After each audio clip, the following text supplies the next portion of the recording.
From Interior Alaska's most trusted news source, this is the Fbx Evening News.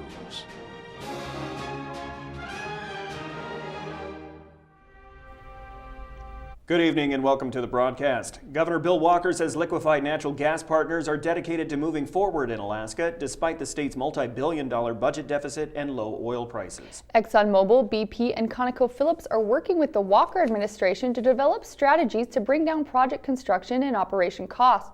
Walker says the announcement is meant to give the public a heads up that the current plan may see changes, but he did not specify how. Total costs and anticipated challenges are currently being vetted in the project's pre-FEED stage. Oil producers say they will decide whether to move forward after the analysis is completed. Governor Walker says he doesn't anticipate the project to be derailed if current market conditions persist.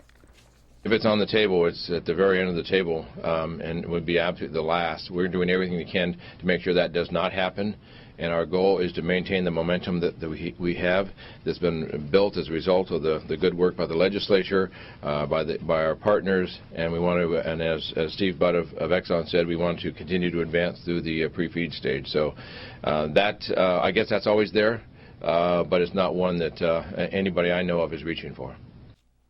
U.S. Senator Lisa Murkowski held her annual address to the Alaska State Legislature earlier today. She says progress has been made on federal issues and emphasized policy decisions she views as wins for the state. Those included issues related to military spending, energy, and education. The federal legislator highlighted a $561 million expenditure that could benefit other industries across Alaska, including construction. Murkowski also says she anticipates increasing federal government involvement in state issues. The Republican senator says executive actions taken by President Obama could result in significant changes for Alaskans. We all need to be on guard against new restrictions, new moratoria, and new withdrawals over these next 10 months. And given the President's commitment to unilateral executive action, this last year could be a little bit scary for us. So what do we do about it other than having all eyes forward, backwards, all around? We recruit some allies. A Barrow woman charged with second-degree murder pled out to a lesser charge of criminally negligent homicide in Fairbanks Superior Court today. 31-year-old Dominique Vasquez, along with her 39-year-old boyfriend Abraham Stein, were arrested in January 2015 for the beating death of a Fairbanks man, Wesley Lord. According to court documents, Vasquez was in the hotel room with Lord and a few others. When Vasquez was caught in bed with Lord, she asked the others in the room to tell her boyfriend that Lord raped her. Stein then allegedly beat Lord to death on the hotel floor. The bystanders admitted to watching the 5 to 10 minutes of beating, further stating Vasquez held Lord's mouth so he could not be heard. She pleaded guilty to criminally negligent homicide and will be sentenced in June. The trial of a former Nanook hockey player accused of rape continued in Superior Court today. 24-year-old Nolan Youngman was charged with 2 felony counts of sexual assault for allegedly forcing his victim to have sex with him at a UAF apartment. Prosecutor Earl Peterson called investigator Kyle Carrington to the stand. Peterson questioned Carrington about his interview with Youngman prior to the arrest and listened to the recorded questioning. Youngman stated in the recording that he did have sex with the alleged victim that night, but it was consensual. When the defense attorney, William Ingoldson, started his line of questioning with Carrington, he asked why the investigator did not thoroughly check the victim's statement for inconsistencies. One inconsistency was when she told Carrington she did not go out partying after the rape, but her social media account said otherwise. Questioning with investigator Carrington will continue at the courthouse tomorrow. When we come back, kids were jumping all around the gymnasium at Wood River Elementary School today for a good reason. We'll explain. Also in this week's military report, Monty Bowen tells us about specialists from Eielson Air Force Base building shelters in the Arctic. Stay with us. Welcome back. Members of the Key Coalition are preparing for their annual rally and campaign day. The group will begin by picketing outside the Sadler's Building downtown on Friday at noon. The rally will then move inside, where members will sing songs and designated speakers will discuss the coalition's legislative priorities. The collective has been advocating for those with intellectual or developmental disabilities and other cognitive issues since the late 80s. Members are highlighting the ABLE Act solutions to the state budget deficit and the revamping of a wait list meant to serve people with intellectual disabilities as the issues they want the state legislature to focus on most this session. The Key Coalition will be holding other events across Alaska Friday, including a primary rally on the steps of the Capitol in Juneau. Get input from the public continually about, what barriers are out there for them, what we'd like to do, and then we start kind of consolidating all that in the fall and come up with these legislative priorities. Obviously, it depends on what's happening in Alaska at the time. This year, the budget obviously is a huge thing, so we have to. You don't want to go in asking for a lot of things that cost money, but there are other things for which we can advocate, and we continually do that. It was an up and down day today at Wood River Elementary because all of the students were jump roping for a cause. Jump Rope for Heart is a program that has been in place for the past 34 years. Sponsored by the American Heart Association, it teaches children from kindergarten through 6th grade about heart health and heart disease. But more importantly, it encourages the kids to become active through the exercise of jump roping. The kids also involve parents and relatives by soliciting donations. So for the fundraising part, they just ask for a flat donation to the American Heart Association. It's not based on the number of jumps they do or anything, but just letting people know that we're learning about, we're working on our jumping skills, but also we're learning about the importance of keeping your heart healthy for a long life. And the ones that want to raise money do, and everybody participates in the jumping party. Survival Evasion Resistance Escape Specialists with the 66th Training Squadron Detachment 1 at Eielson Air Force Base train airmen to become CERE Specialist Journeymen. Monty Bowen has details now in this week's Military Report. The outdoor training is a week-long course that gives the SERE specialist hands-on experience with building shelters and surviving in extreme Arctic temperatures. We brought the soon-to-be 5-level SERE specialists out here to Barren Land on what we call the golf ball, which is just a random peak out here with some good snowpack. They look for areas of wind-swept snow. Enough for us to, build snow shelters and dense enough for us to actually cut snow blocks and things like that. The first thing they are trained to do is build snow caves. They'll dig in and up, build a cold sump, and try to get that big enough for at least 2 people. There's also training on setting up signals. Painting that with CDI marker, as well as the daytime end of the Mark 124 flare. And also are going to show them snow candles with that as well. Instructors also show them how to build something very Alaskan. One of the last shelters that we show them is the igloo. So we have them cut a whole bunch of blocks for that, try to be as uniform with the blocks as possible, and then show them placing and building an igloo. The Army brings helicopters to the training site so the airmen can find out what it's like to be around them in extreme cold. They'll give a capability brief on what the aircraft can handle and what it can do in this environment. And then they'll also cover hoist. So they'll go over hoist and actually hoist each one of the SERE guys up just a little bit so that they can experience that rotor wash in these temperatures. This is Monty Bowen reporting. The Military Report is brought to you by Kendall Auto of Fairbanks. For the second time this season, the #1 basketball team in the country comes to Fairbanks. That's right. This time the UAF men's team will try to get an upset. Also, some state champions visit us when Joe Cook brings you the sports after the break.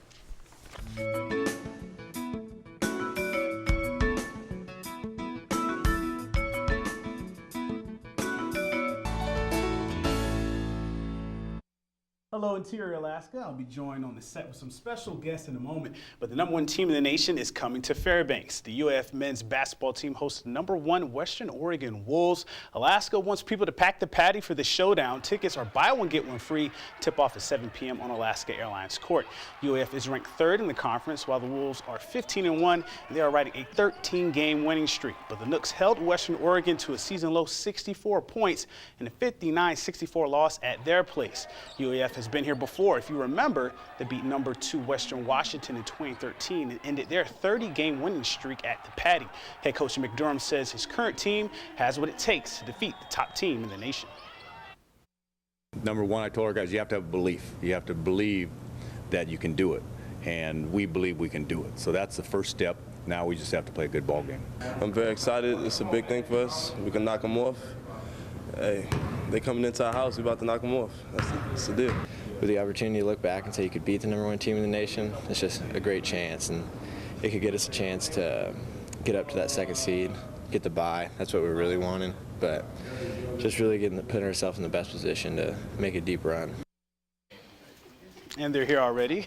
Cora Farrell, Fairbanks won the silver medal at the 2016 Youth Olympic Games in Lillehammer, Norway early this morning. In the curling event, Farrell and Team USA lost to Canada 10-4 in the mixed teams gold medal match. Canada got 5 points in the first end and went on to win the gold. Farrell was the third on a team that included Skip Luke Violet, Ben Luke Richardson, and Kate Flannery.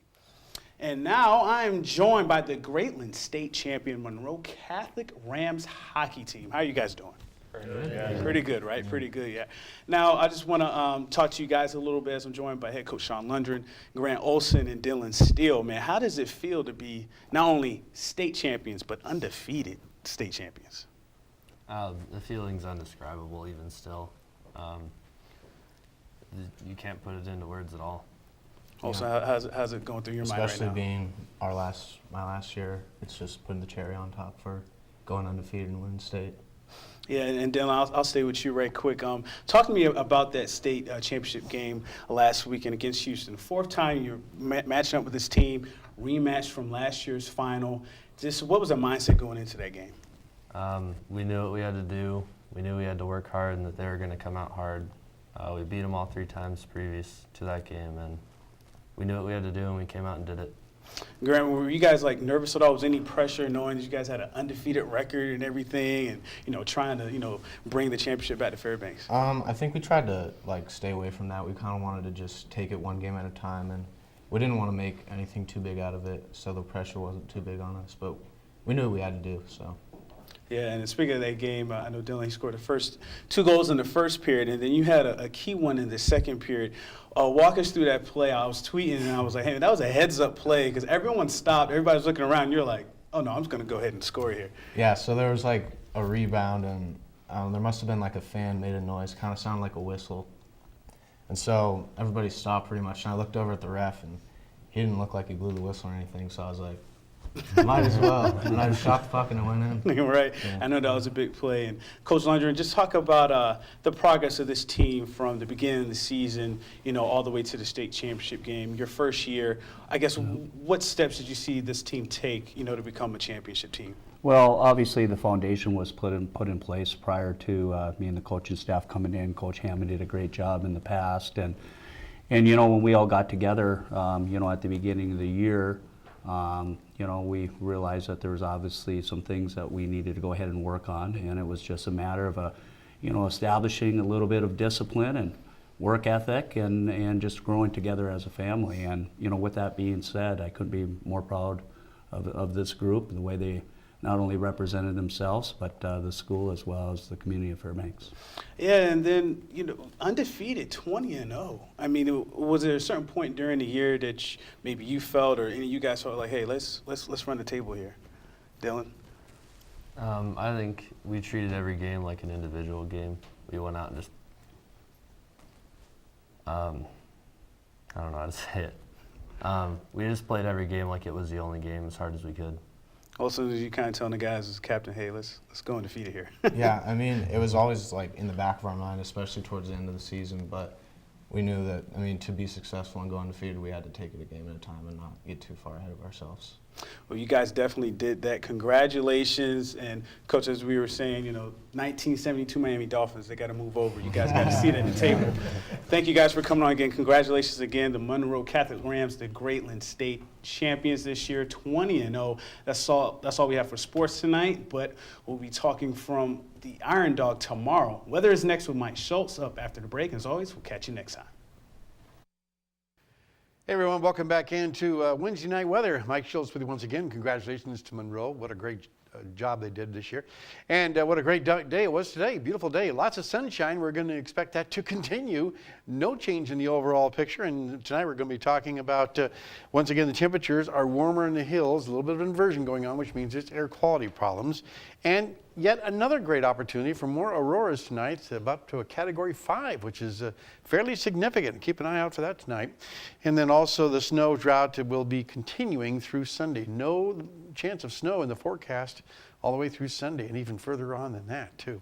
Here's what's going on as far as our air quality. Like I said before, it has not changed from yesterday. Once again, still a stage 1, moderate conditions, and North Pole, well, it's actually up to a stage 2 in the North Pole, and unhealthy or sensitive groups.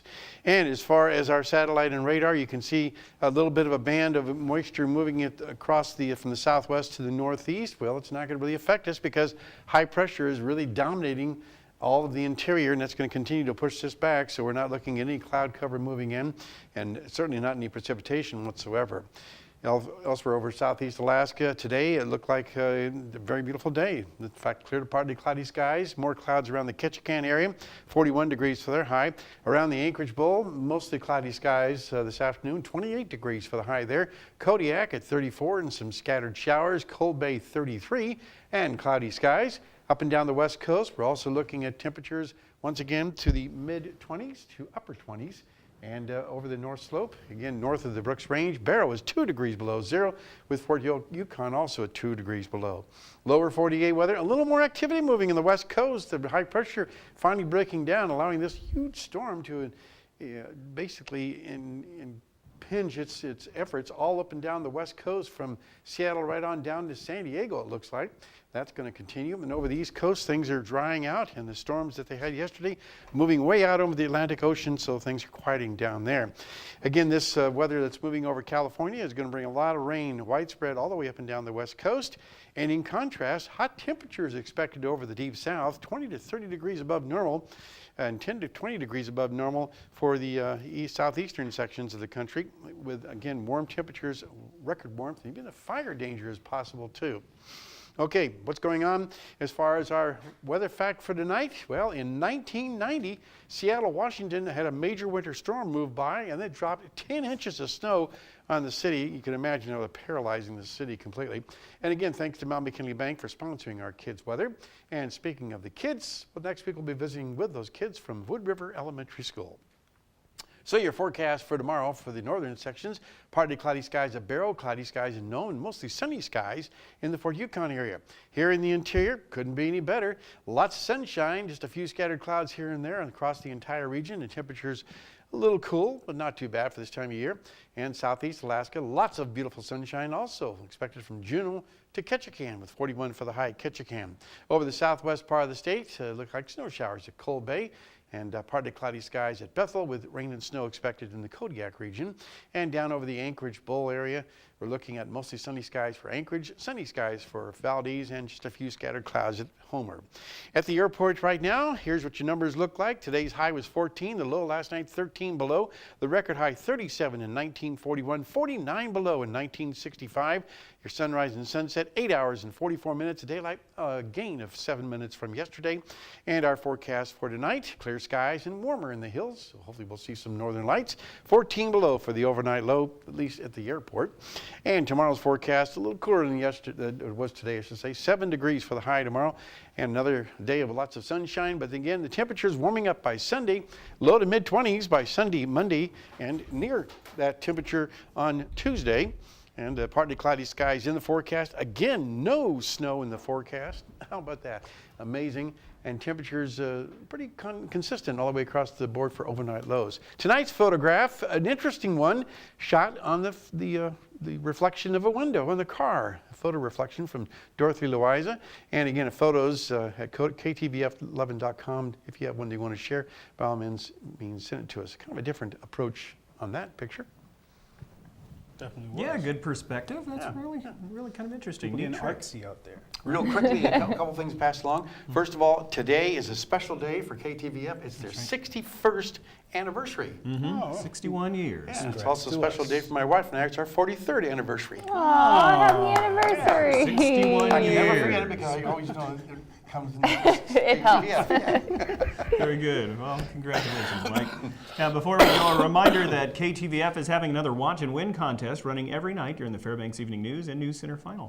That's right, Daryl. That's right. It's your chance to win 400 gallons of heating fuel from Alaska Fuel Services. You are correct, Mike. Just look for that Alaska Fuel Service truck sometime during one of our newscasts. Sarah, you couldn't be more on the spot. And then go on to Webster11.com, find the contest section, and enter for a chance to win. Good luck out there, guys. And that'll wrap up this edition of the Fairbanks Evening News. We're glad you could join us. Tonight on NBC Nightly News, a new poll out today is showing the race between Hillary Clinton and Bernie Sanders is a virtual tie in the state of Nevada. That's up next with Lester Holt. You can join us here 6 days a week at 6 and 11 or online anytime at webcenter11.com. From all of us here at the News Center, have a good night. Good night.